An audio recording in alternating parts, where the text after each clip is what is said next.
120 sekúnd o dobrovoľníctve. Približne.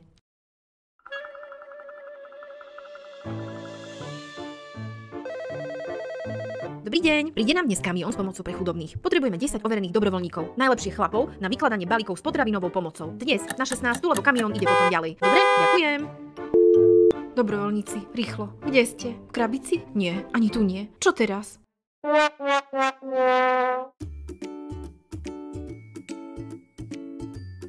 Dobrovoľník nie je navždy udelený titul. Niekto ním je raz za rok, iný každý víkend. Nie je to profík na pohotovosti. Je to človek s chuťou, ktorý má aj iné povinnosti. Zamestnanie, školu. Jeho voľný čas je vzácny. Našou úlohou je vytvárať prostredie, v ktorom sa dobrovoľníci k pomoci radi vracajú. Ak čakáš, že ti takoj pošleme hocikoľko ochotných, vyškolených a motivovaných ľudí na nočnú, tak to ti skôr Santa Claus prinesie triedu elfov. Ale ak chceš s niekým stavať niečo zmysluplné a udržateľné, sme tu. Dobrovoľnícke centrum nemá stálu zásobu dobrovoľníkov na počkanie ani neriadi každého dobrovoľníka ako šéf. Naopak prepája, radí a školí organizácie. Dobrovoľníctvo je proces, nie instantná polievka. Ale keď mu dáš dobrý základ, prídu ľudia, ktorí ostanú.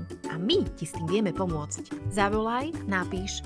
Nesľubujeme zázraky, ale ľudské veci, s ktorými sa dá začať. Pre viac info o práci s dobrovoľníkmi sleduj náš profil.